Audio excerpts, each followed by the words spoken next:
Salut à toi et bienvenue sur la chaîne Les Recettes Traditionnelles Françaises. Aujourd'hui, tu vas découvrir l'histoire et la recette d'un plat emblématique de nos régions, mais qui peut aussi servir de garniture. Il s'agit du gratin dauphinois. L'histoire de ce gratin nous ramène bien évidemment dans la région du Dauphiné, située dans le quart sud-est de la France. Aujourd'hui, le Dauphiné se trouve réparti sur 4 départements, l'Isère, la Drôme, les Hautes-Alpes et une partie du Rhône. Il est probable que l'élaboration d'un ancêtre du gratin dauphinois soit liée à la diffusion du tubercule en Europe.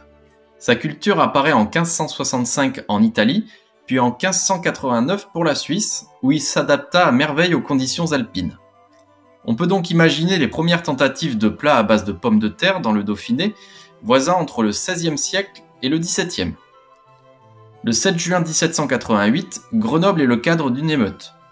La journée des Tuiles restera comme l'une des journées marquant le début de la Révolution française. Le duc de Clermont-Tonnerre, lieutenant général et commandant en chef du Dauphiné, y jouera un rôle capital, notamment en retirant les troupes face aux insurgés pour éviter un massacre. Le 12 juillet, le duc offre un repas aux officiers municipaux de Gap. D'après Claude Müller, historien du Dauphiné, c'est à cette occasion que le terme de gratin dauphinois a été pour la première fois consigné par un écrit. À la fin du XIXe siècle et au début du XXe siècle, le gratin dauphinois commence à s'imposer dans les auberges du Vercors. On le retrouve à Autran, Méaudre, Gresse-en-Vercors ou Saint-Nizier du Moucherotte. Aujourd'hui, près de 85% des internautes sont amateurs de gratin dauphinois. D'après un récent sondage BVA Déméo Presse régional, les habitants du sud-est de la France préfèrent le gratin dauphinois devant le bœuf bourguignon et le magret de canard. Après ce petit bout d'histoire, passons maintenant à ta recette du gratin dauphinois en commençant par les ingrédients dont tu auras besoin pour 6 personnes.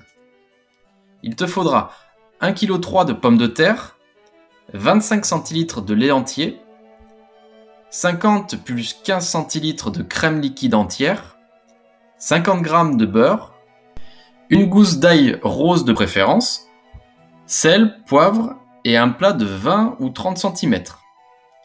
Passons donc maintenant ensemble aux étapes de ta recette.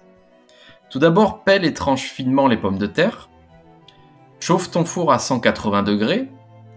Ensuite, tu verses 50 cl de crème et le lait dans une grande casserole. Ajoute les pommes de terre et fais cuire à feu moyen 10 minutes après ébullition. Il faut que le mélange liquide bouillonne légèrement.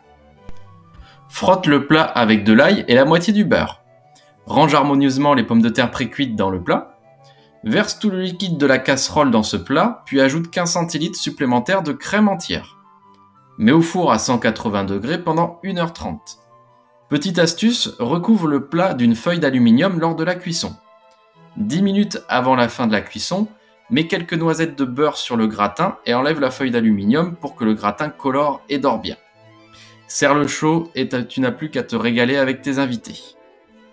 Aujourd'hui en bonus, je t'offre quelques astuces et conseils qui t'aideront à cuisiner un gratin dauphinois digne de ce nom. On pense souvent que le choix de la pomme de terre est essentiel et que de sa tenue dépendra la réussite de notre gratin. Mais si la plupart du temps, en effet, on préconise l'utilisation de pommes de terre issues de variétés à chair ferme, sur le site de l'Office du tourisme isérois, c'est pourtant la binge, une pomme de terre farineuse utilisée en général pour la purée, qu'on recommande. Il n'en reste pas moins que côté chef, la chair ferme reste quand même la variété la plus appréciée. Anne-Sophie Pic conseille par exemple d'utiliser de la Belle de Fontenay, Alain Ducasse de la BF15 et Michel Rostand des pommes de terre de variété rate ou samba. À cette liste, on pourrait rajouter l'amandine, la charlotte, la pompadour ou la roseval. Bref, tout ça pour te dire qu'en fait, tu as le choix. Et sauf si tu as un avis très tranché sur la question, tu choisiras la variété à chair ferme, disponible chez ton primeur par exemple, sans trop te prendre la tête. Il y a également 2 écoles concernant la préparation des pommes de terre.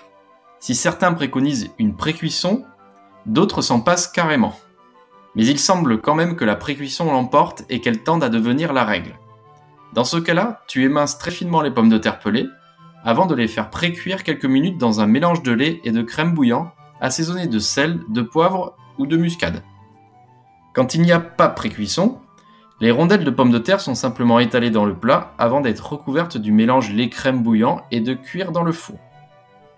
Attention, dans tous les cas, Il faudra que tu pelles les pommes de terre, les éminces finement au couteau ou à la mandoline pour obtenir des tranches de 2 ou 3 mm d'épaisseur et surtout, ne les rince pas ces tranches car cela éliminerait une partie de l'amidon et nuirait à la consistance finale du gratin.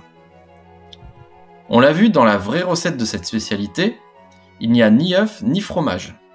Mais étrangement, il semble que cela ne fut pas toujours le cas.